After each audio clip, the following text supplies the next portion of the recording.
Saludos y bendiciones. Iniciamos en la tarde de hoy o continuamos con las clases correspondientes a esta escuela, a este núcleo, y nos toca hoy avanzar sobre el tema que estamos viendo, finanzas bíblicas. Nos toca hablar acerca del ten cuidado con el uso de las tarjetas de crédito. Es decir, ayer hablábamos o estábamos cerrando el tema sobre lo que es el ser fiador, sobre el quitar fiado. Las tarjetas de crédito es otro mecanismo, otro sistema para seguir quitando fiado, pero desde otro punto de vista. Ahora, las tarjetas de crédito son una bendición cuando las sabemos usar y cuando tenemos dominio de ellas. De lo contrario, serán instrumentos de maldición. La prudencia y el dominio propio son virtudes que deben ir por delante del uso de las tarjetas de crédito. No olvides la diferencia que hay entre el crédito y las deudas. El crédito es la cantidad de dinero que tienes disponible para tomar prestado. Es decir, tú tomas un crédito, por decir algo, por $1,000, teniendo en el banco los $1,000. No estás usando tu dinero que tienes en el banco, sencillamente estás usando el crédito. Pero tienes que saber que si la tarjeta de crédito la tienes que pagar, por decir algo, todos los 28, el 26 o el 27 debes de pagar antes de, para que entonces el 28, cuando hagan el corte, no tengas deuda y no te estén cobrando intereses ninguno. Esa es la maniobra que se debe hacer con lo de las tarjetas de crédito. Mientras que la deuda es la cantidad de dinero que ya has tomado prestado del crédito disponible y que debes pagar. Si no tomas en cuenta estos dos factores que son tan determinantes en relación con las finanzas, se corre la posibilidad de entrar en una deuda innecesaria que te llevará a un estrés financiero, es decir, el tener la deuda, el que tengas que pagar intereses, manteniendo incluso la deuda como tal. Ahora, no quites dinero prestado a premio. Se ve mucho por aquí, por estos lados, ¿no? Te quitas, vas y quitas un saco prestado uno por uno y media, y hay otros que hasta por dos. ¿Sí? Ahora, no quites dinero prestado a premio. Ezequiel 18, 10 y 13 y Proverbios 28, 8 dan testimonio de cómo Dios aborrece dichas prácticas, tanto el hacerlas como el involucrarse en ellas. Quitando prestado, te haces esclavo del que le prestas. ¿Sí? Ahora, el que toma prestado es siervo del que presta. Proverbios 22, 7. Por lo tanto, entonces acá debemos de estar claros. Si por circunstancias X estamos quitando dinero prestado, no nos olvidemos que quedamos como esclavos de él que nos prestó. Es decir, no hay una libertad como tal. El pago de intereses sin amortiguar el capital es como estar en una mecedora. Te mueve, sí, pero no avanzas. En ocasiones los intereses superan al pasivo tal, llevándose nuestros activos, y de esa forma nunca podremos superarnos financieramente. Cuando debemos dinero, no somos libres, sino esclavos. En la parábola de los dos deudores que se encuentran en Mateo 18, 24 y 30, Ambos rogaron clemencia porque se corría la posibilidad de ir a la cárcel por su deuda y, a esto no se le llama libertad financiera, sino esclavitud financiera de aquel individuo al cual le debían el monto, le debían la suma de la cual estaban pidiendo clemencia. No empeñes tus bienes. Otro detalle en el cual debemos de estar claro, debemos de analizar. ¿Por qué no debemos de empeñar los bienes? Es de suma importancia evitar empeñar nuestros bienes porque implica un riesgo financiero significativo, ya que nuestros bienes quedan como garantía del cumplimiento de un compromiso de pago o de la devolución de un préstamo. Al empeñar un bien, puede pasar a ser propiedad del prestamista si no se paga a tiempo. El empeño de nuestros bienes en algunos casos es condenado como considerado como una hipoteca, que es correcto, cuando se lleva a cabo con una entidad financiera. Conozco un amigo el cual, por circunstancias de la vida, empeñó un carro que tenía. ¿Sí? Empeñó el carro para un mes. Al cabo del mes, por decir algo, le tocaba entregar o pagar el préstamo el día lunes. Trabajaron él y su compañero todo el domingo, cobraron todo el sábado y el lunes tenían que amanecer en Maracay y estaban cobrando en San Félix, Guayana. 5 de la tarde terminaron de cobrar, tenían todo el dinero a la mano y el lunes tenían que amanecer en Maracay. Trataron de descansar un poco en la tarde, resulta que no hubo tal gran descanso. A las 7 de la noche agarraron carretera vía Maracay. 2 de la madrugada aproximadamente, venían por Santa María, creo que Santa María de Ipiri, si mal no recuerdo, antes de Valle La Pascua, una recta larga. Ya a esa altura de la vida, el sueño había pegado porque tenía todo el día, desde las 7 de la mañana hasta las 5 de la tarde, manejando. Y ya a esa hora el sueño comenzó a pegarle, el hombre se pellizcaba el cachete, se mordía la lengua, se pellizcaba la pierna, se daba cachetada para aguantar un poco el sueño. Ya en uno de esas andanzas, una recta, se quedó dormido, pero así, apenita. Resulta que se despierta, por suerte no tocó freno, no movió el volante. Él vio en su perspectiva natural que iba para dentro de una laguna. Esperó aterrizar dentro de la laguna porque eso lo aprendió montando caballos, hasta que el caballo no se caía, no se bajaba, porque una vez se tiró de un burro y le pegó la cabeza al suelo y no le quedaron más ganas de lanzarse a los animales.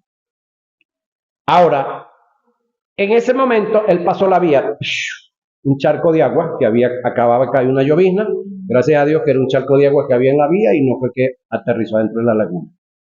Yo conozco a ese chico ya, lo tienen al frente.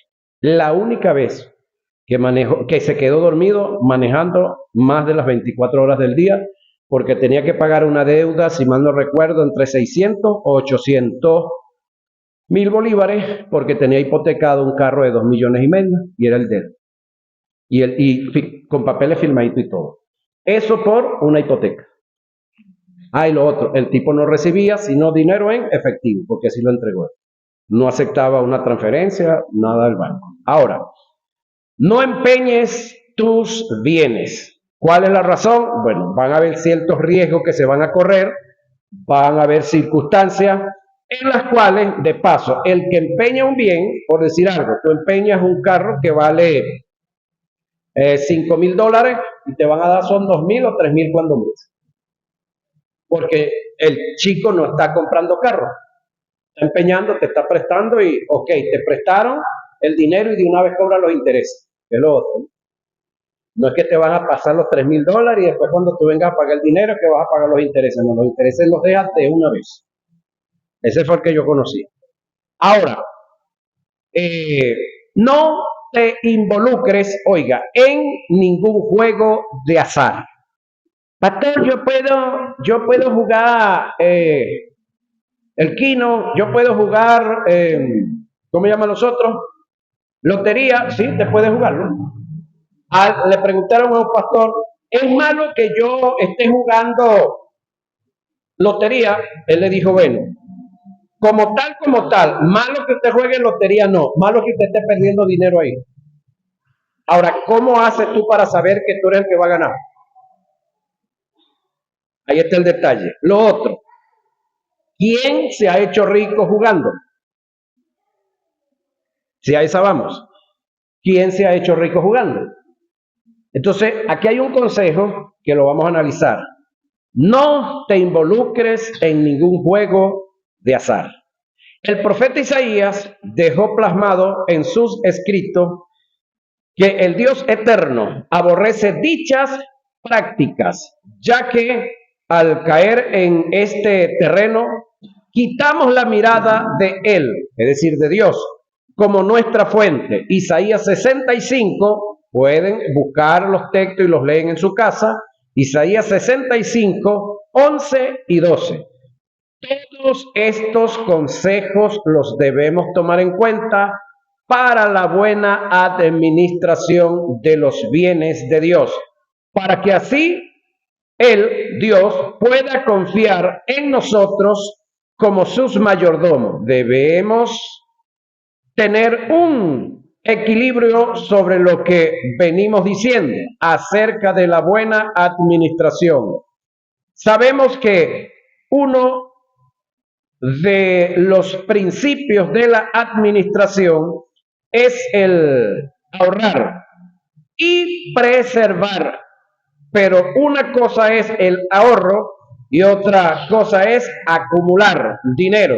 Cuando hay costos que cubrir, hay quienes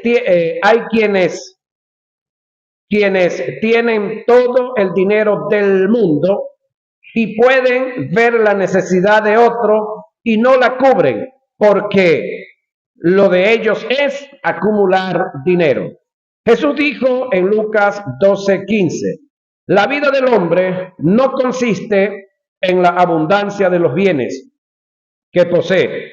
En ese mismo pasaje, desde el verso 16 al 21, Jesús hace una narración de una parábola que tiene que ver con lo que venimos tratando acerca de la avaricia del hombre en cuanto al dinero. Jesús dijo, ¿qué hace el hombre si obtiene muchos bienes? ¿Qué hace el hombre si obtiene muchos bienes acumulados, pensando que los puede gastar y disfrutar en su vida? Cuando le vengan a pedir su alma, ¿qué va a hacer con lo que tiene? Llevárselo. No se puede. El problema no es el tener lo suficiente, sino ser un buen administrador de Dios en los costos y en los gastos.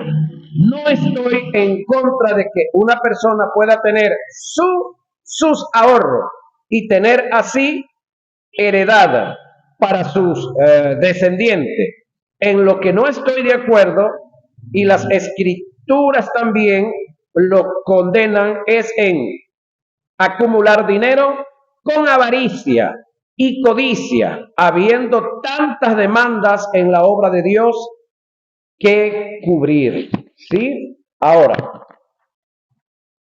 el dinero que obtengamos no debe ser de mala procedencia. Vamos a analizar esto acá. El dinero que usted y yo obtengamos no debe ser de dudosas procedencias. La mala procedencia del dinero es producto de fondos obtenidos de actividades ilícitas o ilegales.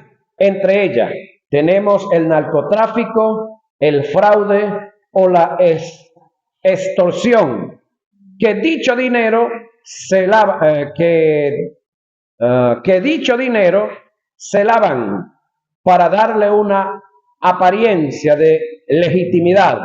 El apóstol Pablo le escribe a Tito, perdón, y a Timoteo un mandamiento en común que tiene relación con el caso mencionado. Él le dijo a Timoteo que el obispo no debe ser codicioso, oiga, de ganancias deshonestas, sino amable, apacible, no avaro, que guarde el misterio de la fe con limpia conciencia. Primera a Timoteo 3, 3 y 9. A Tito le expuso algo similar y le dijo, porque es necesario que el obispo sea irreprensible como administrador de Dios, no soberbio, no iracundo, no dado al vino, no pendenciero, no codicioso, mira, de ganancias deshonestas. El problema no está en que tú tengas el deseo de ganancias, sino las que vienen como producto de un negocio incorrecto. Recuerdo en una ocasión, en un estado, que no voy a mencionarlo, una persona que tampoco voy a decir quién es él, nos dice, hermano, oye, yo los he visto a ustedes que tienen años trabajando, para ese entonces trabajaba en la venta de afiches, ¿verdad que ustedes tienen años y por lo mínimo ya andan en este carrito, pero ustedes pueden mejorar ese carrito y yo los puedo ayudar? Ok, le preguntamos, ¿y cómo? Bueno, yo tengo buenas relaciones con la parte militar, él fungía como pastor militar en el estado donde estaba, y él nos dice, yo les puedo sacar de allá de las minas, aquí, colocárselos aquí en la capital del estado, 1 kilo de oro. Y ustedes, pues, lo venden, puede ser en Caracas, puede ser en Tucaca. Parecía muy bien.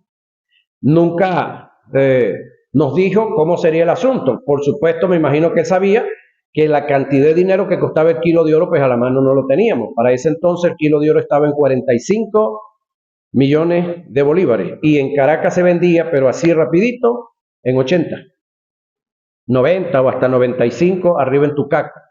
Y no crea que yo no lo pensé. El detalle está que el oro para ese momento ya, o creo que siempre ha sido, ¿cómo te digo?, de venta, de administración del Estado, no particular. ¿Sí? Uno. Lo otro, supongamos que yo hubiese aceptado esa oferta pensando en que viene de manos de un hermano, que vamos a mejorar nuestra economía. Uno, ese mundo yo lo desconozco. A los que yo le fuese a vender, también sabían que yo desconocía ese mundo. Fácilmente.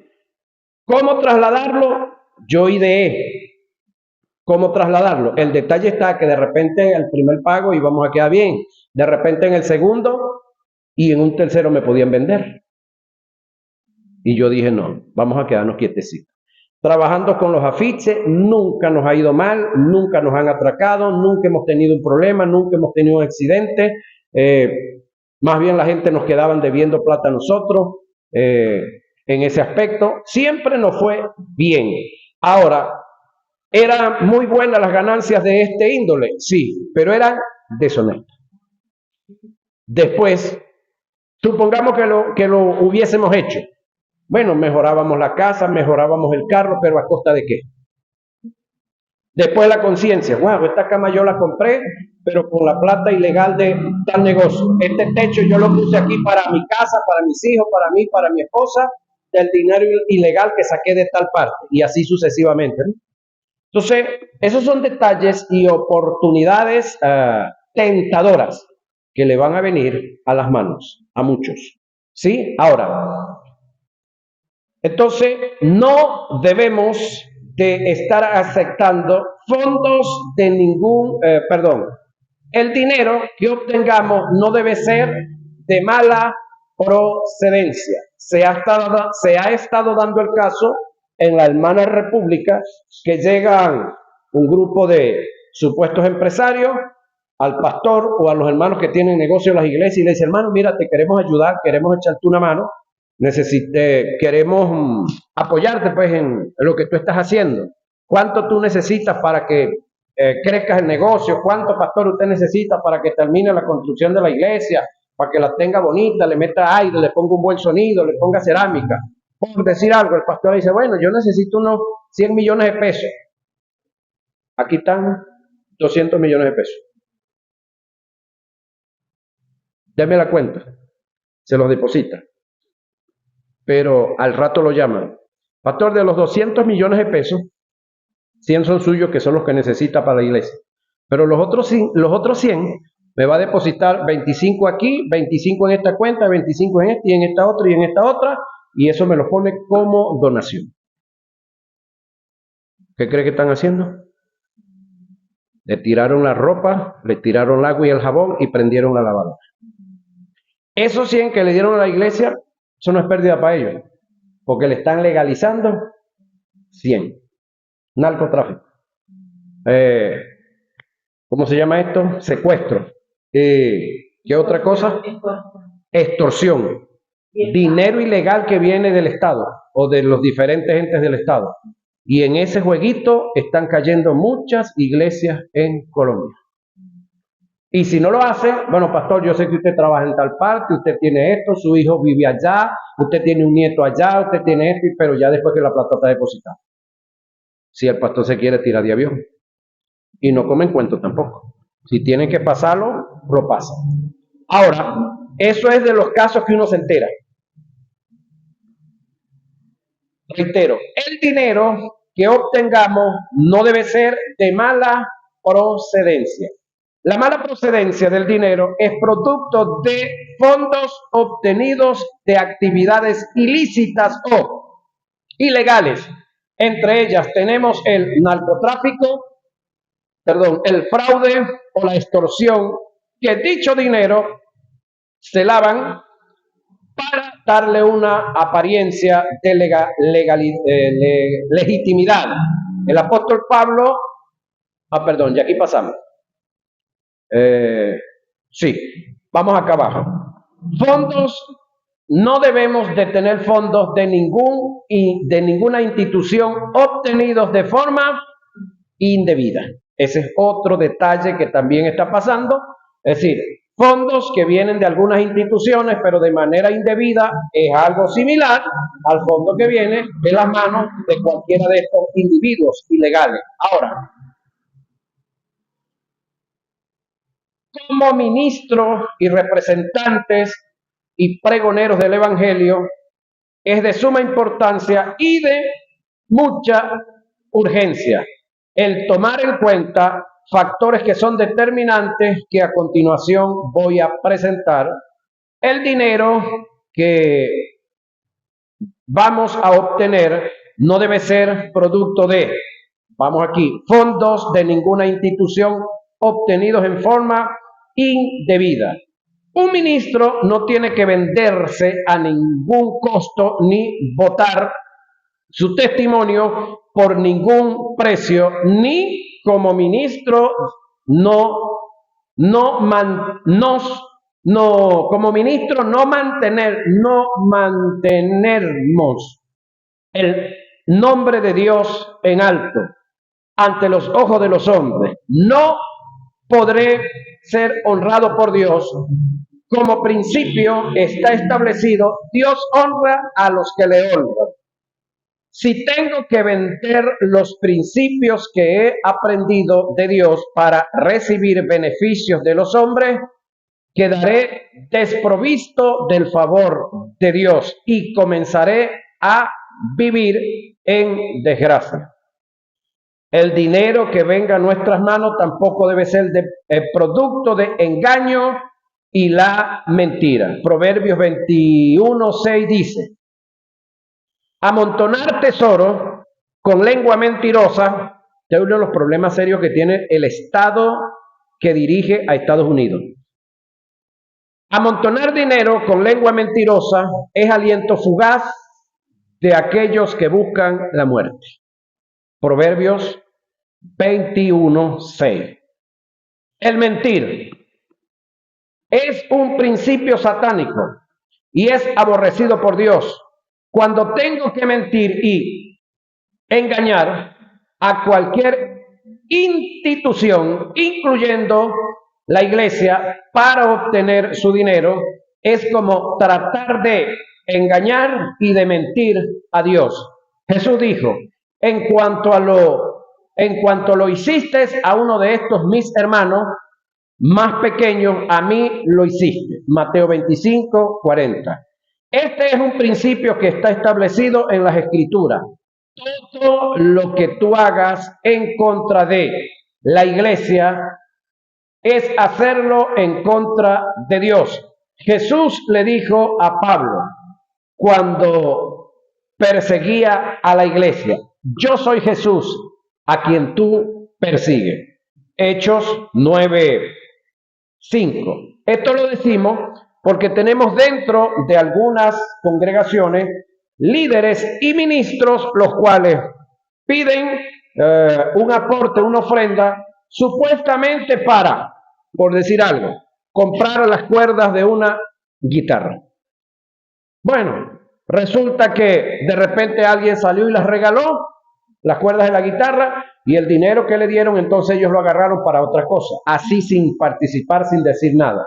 Lo correcto es que si yo pedí una ofrenda para comprar las cuerdas de la guitarra, pero de repente alguien las donó, yo debo participar. Hermano, mira, el dinero que tenemos, el dinero que pedimos para las cuerdas de la guitarra, se colectó tanto porque sabíamos que costaban tanto, pero alguien vino y las donó. Aquí tenemos el dinero. ¿Qué hacemos con esto?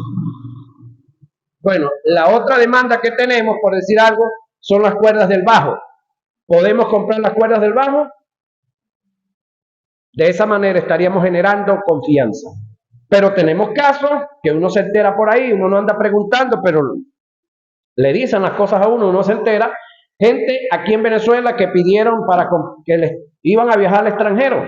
Entonces aquí, por decir algo, una batería sale en $1,000, allá salen 500. Pidieron la plata, se la dieron y ellos la llevaron.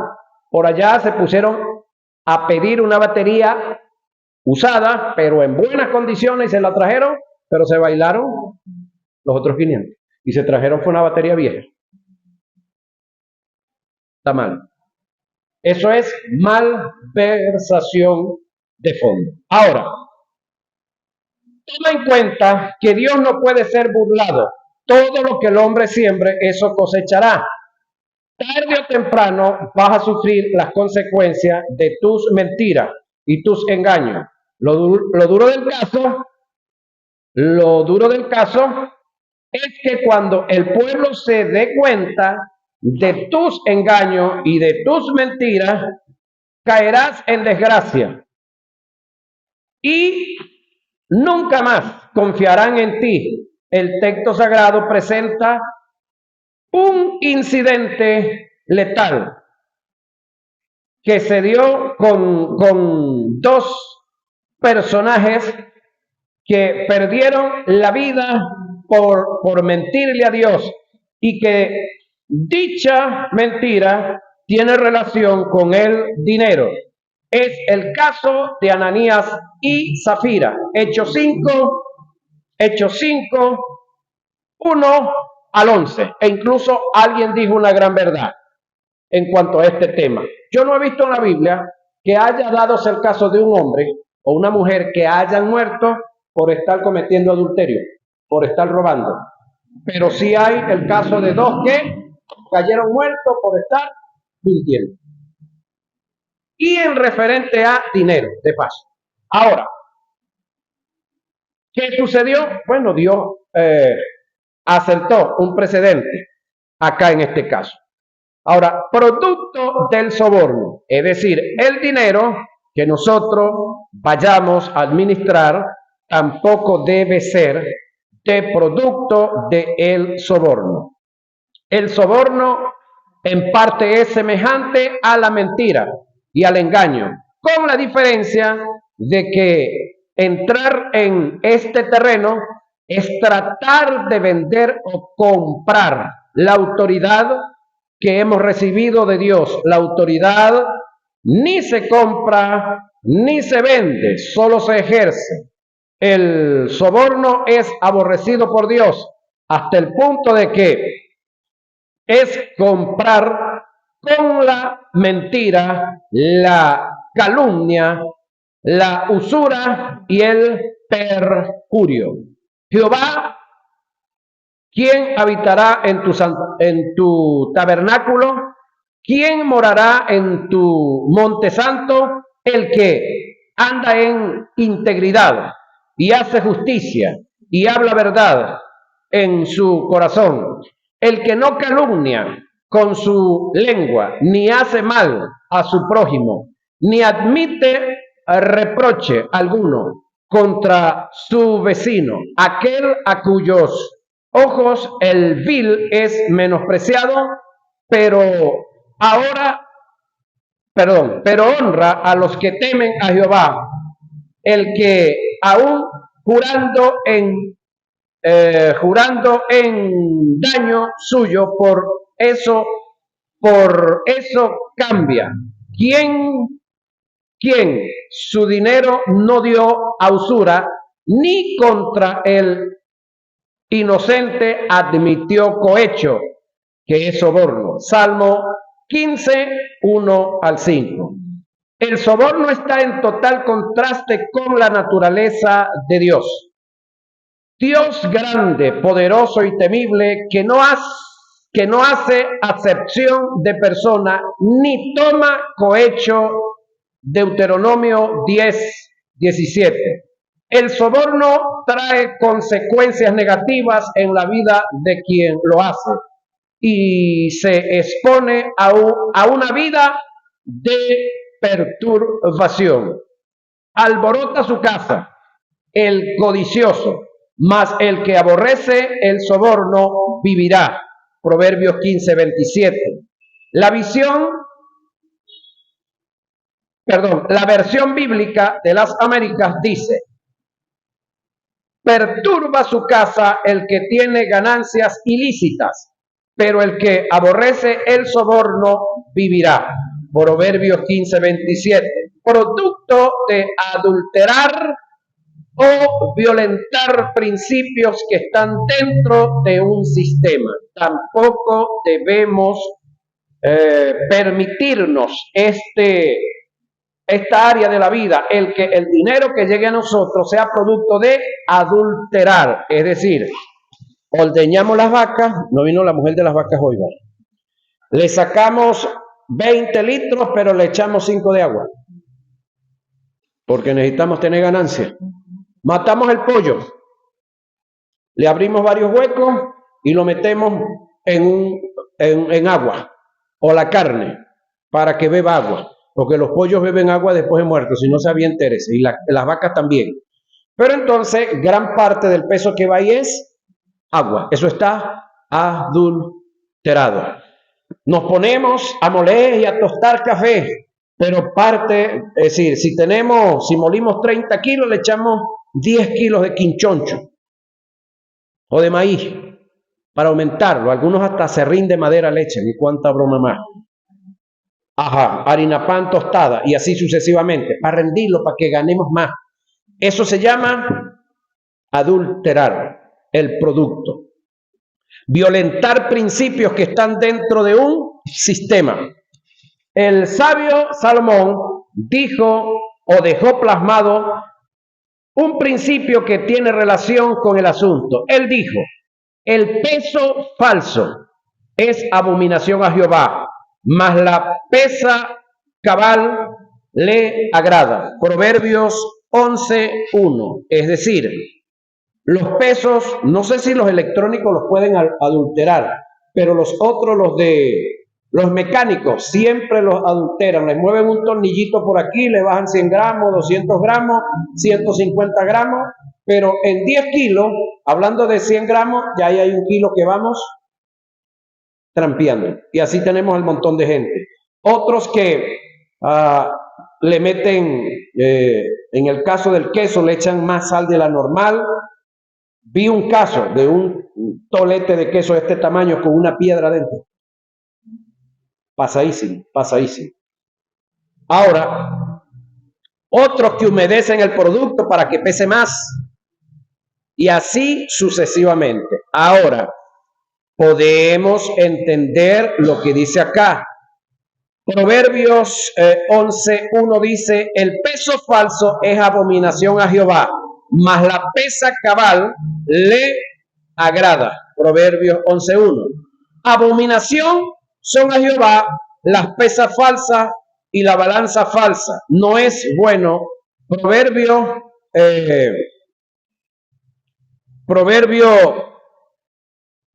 20:23 dice, todo lo que viole o altere un principio con el fin de alcanzar beneficios personales es abominación a Dios. Por ejemplo, alterar cualquier tipo de balanza, un medidor en el servicio urbano, es decir, servicio de electricidad, servicio de agua, tener arrimo indebido u otros en algún servicio, por decir algo, de internet o cualquier otro de los servicios que se puedan alterar o en este caso robarlos para no pagarlos como tal. Ahora, mejor es lo poco con justicia, dice el proverbio. Sí, mejor es lo poco con justicia que la muchedumbre de frutos sin derecho. ¿Eso está dónde? El libro de los Proverbios también, 16:18. La versión bíblica de las Américas dice, mejor es poco con justicia que gran ganancia con injusticia. Eso es en la versión de las Américas, pero el mismo Proverbio 16:8.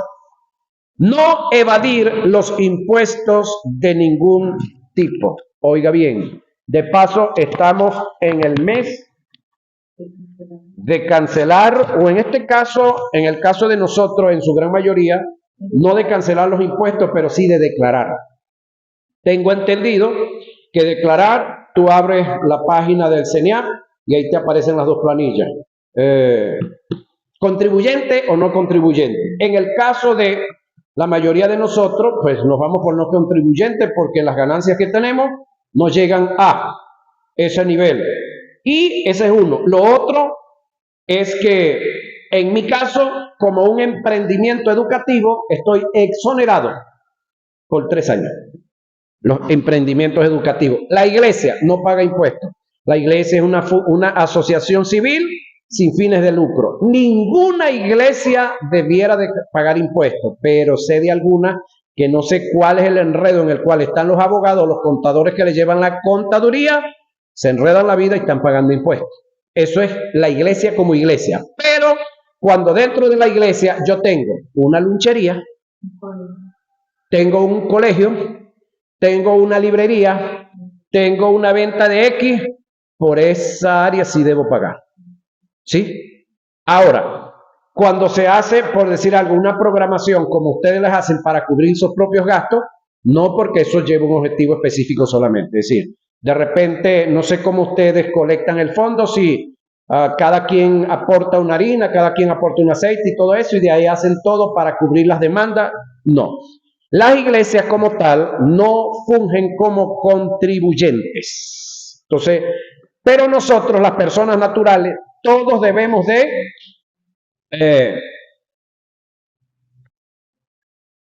participar en la parte de, se me escapó la palabra ahorita, no pagar impuestos, sino se me escapa, como no contribuyente, pues, pero hay que pasar por el señal. Declarar, sí, declarar. Ok, en la carta a los romanos, el apóstol Pablo demarcó este principio que pudo establecer para el creyente. Él expresó, paga a todos lo que debáis. Escucha esta que viene. Paga a todos lo que debáis. Oiga, al que tributo, tributo. Al que impuesto, impuesto.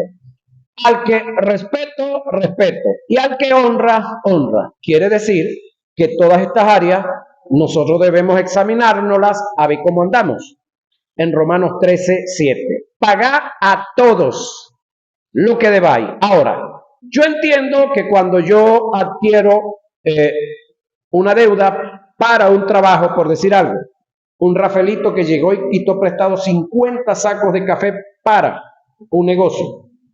Listo. Al que él le quitó prestado esos sacos de café, se ponen un plazo. 1 año, 2 años, 3 años, X. Mientras estén en el plazo del negocio que hicieron, no estás en deuda. Pero después que la fecha caducó y no pagaste, ahora sí quedaste enlazado con la deuda, porque de ahí en adelante sí se te cuenta como una deuda. Sin embargo, estamos hablando de hacerlo para un negocio, para algo que va a producir. Ahora, si yo lo hago porque sencillamente quiero pantallar, quiero comprarme una moto de alta cilindrada o quiero comprarme una camioneta de la cual no he tenido la capacidad para ahorrar y tener cómo comprarla, pero quiero echarme el lujo, ya eso es vanidad. Y eso es vanidad. O quiero construir una casa de 3 pisos, si no tengo familia para meter ahí en 3 pisos. Son detalles en los cuales uno debe de entender y, como se dice criollamente, arroparse hasta donde le alcance la chamarra. Ahora, debemos tomar en cuenta que evadir los impuestos en el caso del que tiene que pagar es robar a la nación. En una ocasión a Jesús le cobraron los tributos, no impuestos, del templo, que equivalían a 2 dracmas, y él sin vacilar, sin vacilación alguna, conociendo los principios, los pagó. Él sabía que debía cumplir con las leyes tributarias. Jesús estaba claro con estos principios y se sometió a ellos, aunque por 2 razones él estaba exento de pagarlos. Para mayor comprensión del caso, vamos a estudiar el pasaje en Mateo 17, 24 al 27. Lo primero es que hay que tomar en cuenta, lo primero que hay que tomar en cuenta es que este era un tributo eclesiástico para el sostenimiento del templo y que todo judío mayor de 20 años debería, no tenía, no era un impuesto, era un deber pagar. No era obligatorio, solo se cancelaba por principio y por estado de conciencia. Esta era una de las razones por las cuales Jesús estaba exento de pagarlo. No era obligatorio. Al analizar el pasaje, encontramos la segunda causa de mayor fuerza que exoneraba a Jesús de dicho pago. Tomándolo del texto original, lo describe como sigue. Y cuando ellos llegaron a Cafarnaúm, se acercaron a Pedro los que cobraban las 2 dracmas y le dijeron: ¿vuestro maestro no paga las 2 dracmas? Él dijo: sí. Y cuando llegó a la casa, Jesús le anticipó diciendo: ¿qué opinas, Simón? ¿De quién reciben impuesto o tributo los reyes de la tierra? ¿De sus hijos o de los extraños? Y cuando respondió